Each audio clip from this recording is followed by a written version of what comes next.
I got so motherfucking design on right now. Bring it down, bring it down, make it clap. I got 3 old thoughts, new block. Assalamualaikum warahmatullahi wabarakatuh. Izin memperkenalkan diri, nama saya Wawan Nuhidin dengan NIM 220299 RA8 Manajemen. Saya di sini sebagai tim kontrak pada diskusi kali ini. Baik, perkenalkan nama saya Rika Desmayanti dengan NIM 220293 dari kelas manajemen RA8. Saya di sini sebagai tim kontra dalam diskusi kasus kali ini. Perkenalkan, nama saya Rifa Lutfiatunisa dengan NIM 220291 dari kelas RA8 Manajemen. Dalam diskusi kali ini, saya sebagai tim pro. Perkenalkan, nama saya Elsa Nur Asia, NIM 220213, kelas RA8 Manajemen, NIM 220213. Di dalam kasus ini, saya sebagai tim pro. Dan adapun tujuan dari pembuatan video kali ini yaitu untuk memenuhi tugas akhir ataupun tugas UAS dalam mata kuliah aspek hukum dalam bisnis dengan dosen pengampu Ibu Ratu Ayu Primi Putri Rahmania Suryatmaja Eshum MM. Oke, baik. Aspek hukum dalam bisnis merujuk pada semua peraturan, perundangan, dan hukum yang mengatur kegiatan dan operasi bisnis. Hal ini mencakup berbagai aspek yang harus dipatuhi oleh perusahaan dalam menjalankan bisnis mereka untuk memastikan kelanjutan dan keberhasilan usaha. Aspek hukum dalam bisnis mencakup beberapa hal berikut. Yang pertama, pendirian perusahaan, yang dimana termasuk hukum yang mengatur pendirian perusahaan seperti badan hukum yang sesuai, misalnya perorangan terbatas atau PT atau firma. Perizinan yang diperlukan dan persyaratan lain yang harus dipenuhi untuk memulai usaha secara legal. Yang selanjutnya ada kontrak. Hukum mengatur kontrak antara perusahaan dan pihak ketiga seperti klien, pemasok, dan rekan bisnis lainnya. Kontrak ini mencakup persyaratan, ketentuan, harga, dan hak kewajiban masing-masing pihak untuk memastikan bahwa kesepakatan itu sah dan dapat ditegakkan secara hukum. Yang selanjutnya, yang ketiga, ada ketenaga kerjaan. Hukum ketenaga kerjaan mencakup hubungan antara perusahaan dan karyawan, termasuk kontrak kerja dan hak kewajiban karyawan, upah, jam kerja, keamanan dan kesehatan kerja, serta perlindungan dari diskriminasi dan pelecehan. Yang selanjutnya ada perpajakan.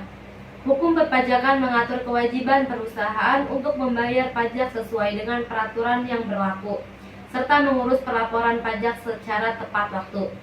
Selanjutnya yaitu perlindungan konsumen. Hukum yang mengatur hak dan perlindungan informasi yang jujur dan akurat mengenai produk dan layanan yang ditawarkan kepada perusahaan. Kemudian hukum kepolisian. Jika perusahaan menghadapi kesulitan keuangan, hukum kepolisian mengatur prosesnya, baik untuk melindungi kepentingan perusahaan dalam mendapatkan perlindungan hukum maupun untuk melindungi kepentingan kreditor. Selanjutnya itu hukum persaingan. Hukum ini mencegah praktik monopoli dan kartel yang merugikan persaingan sehat di pasar. Selanjutnya kepatuhan atau compliance, yaitu perusahaan harus mematuhi semua peraturan hukum yang relevan dalam menjalankan bisnis mereka, termasuk hukum lingkungan, hukum keuangan, dan hukum sektor industri tertentu. Ketidakpatuhan terhadap aspek hukum dalam bisnis dapat berakibat serius, seperti sanksi hukum, kemudian denda, reputasi buruk, atau bahkan pembubaran perusahaan. Oleh karena itu, penting bagi perusahaan untuk memiliki pemahaman yang kuat tentang aspek hukum dalam bisnis dan memastikan kepatuhan penuh terhadap semua perusahaan. Bila diperlukan, konsultasi dengan ahli hukum atau pengacara yang berpengalaman dapat membantu perusahaan untuk menghindari masalah hukum yang berpotensi timbul. Beberapa alasan utama aspek hukum itu penting bagi pelaku usaha. Yang pertama itu kepatuhan hukum. Pelaku bisnis harus mematuhi hukum dan peraturan yang berlaku agar dapat menjalankan usahanya secara sah dan etis.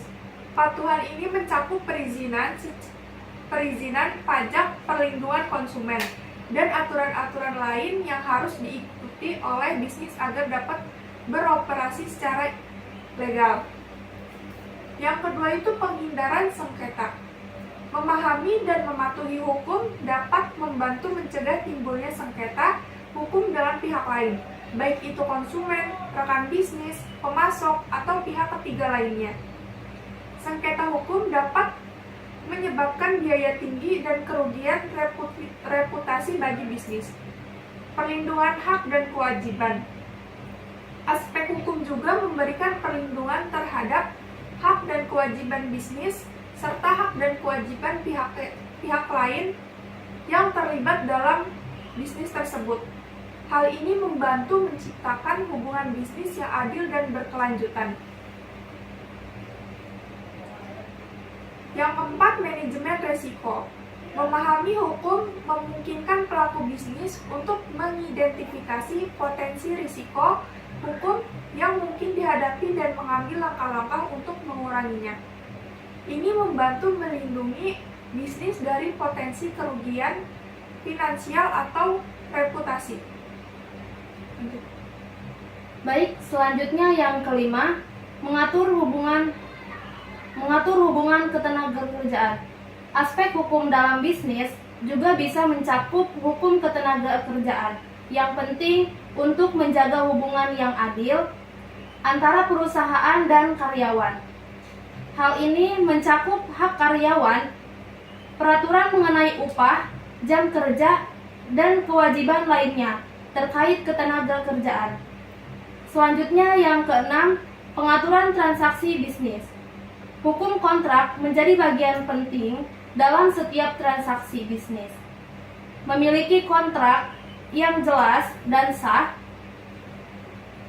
membantu mencegah kesalahpahaman antara pihak-pihak yang terlibat dan memberikan jaminan atas pelaksanaan kesepakatan tersebut. Selanjutnya yang ketujuh, tanggung jawab lingkungan. Aspek hukum juga mencakup hukum lingkungan yang bertujuan untuk memastikan bisnis beroperasi dengan mempertimbangkan dampak lingkungan dan mematuhi regulasi yang kegiatannya dengan lingkungan hidup. Kasus di dunia perbisnisan seringkali menjadi topik kontroversial dalam mengundang pendapat yang berbeda. Inovasi dan kemajuan. Dunia perbisnisan telah menjadi motor penggerak inovasi dan kemajuan teknologi. Perusahaan-perusahaan berkompetisi untuk menciptakan produk dan layanan baru yang lebih baik, lebih efisien, dan lebih ramah lingkungan. Selanjutnya, penciptaan lapangan kerja.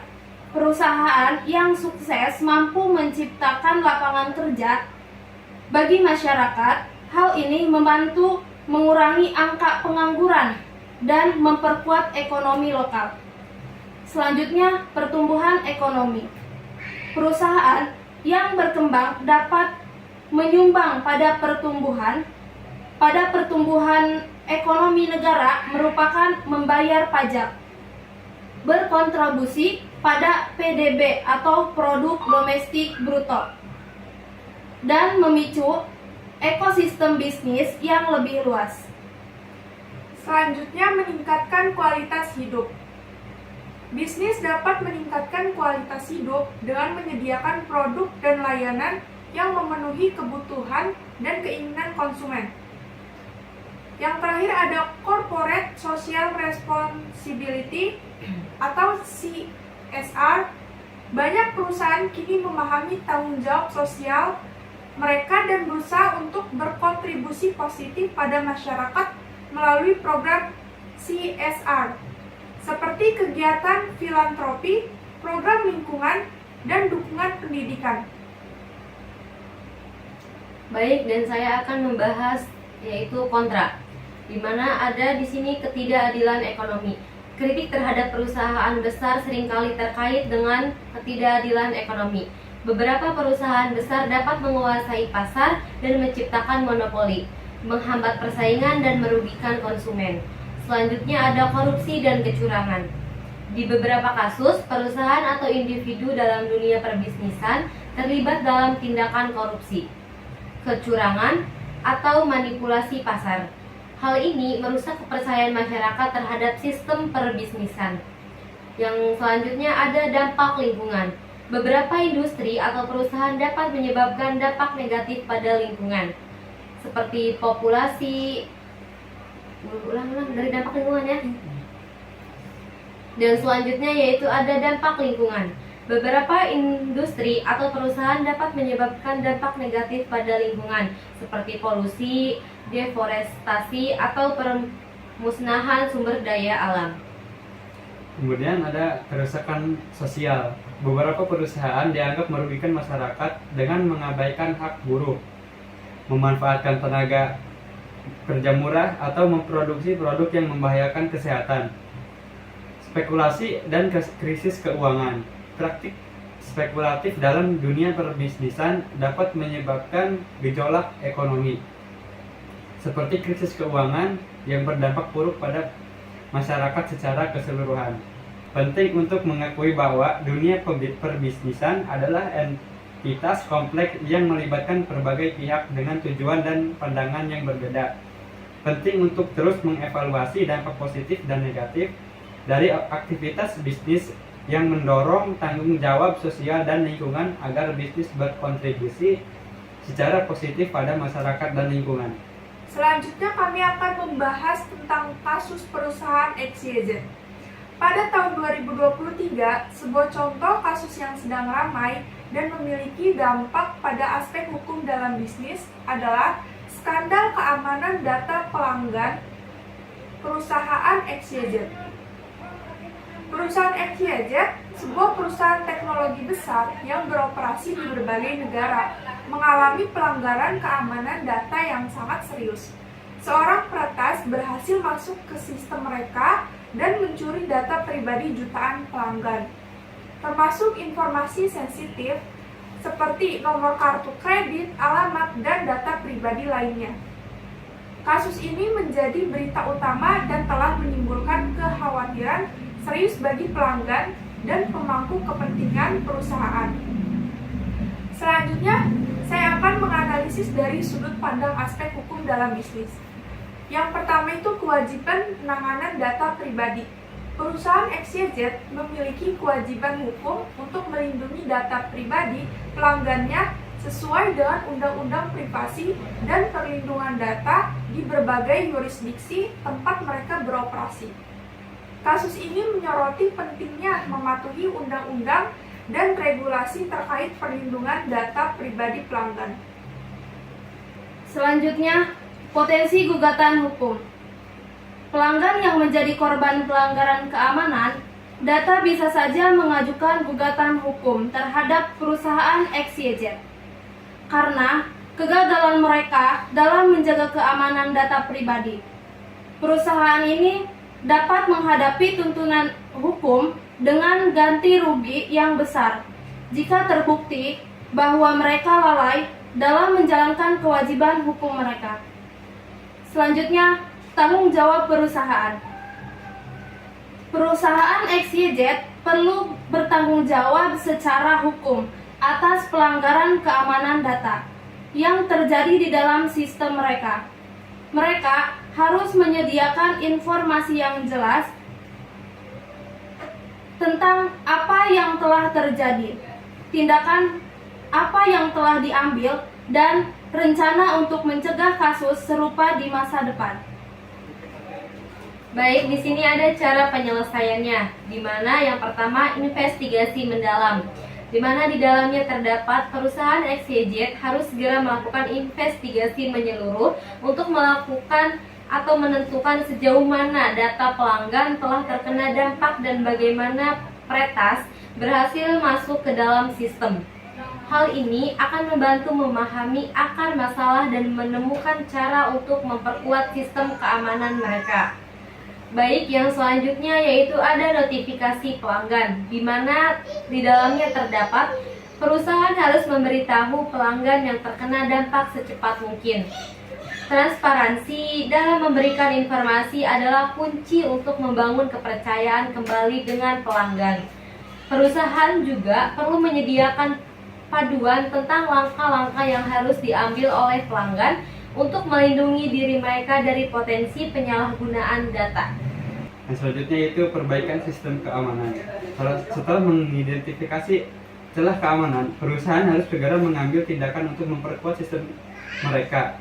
Ini mungkin melibatkan perekrutan ahli keamanan tambahan, memperbarui perangkat lunak, dan menerapkan praktik keamanan terbaik untuk melindungi data pelanggan.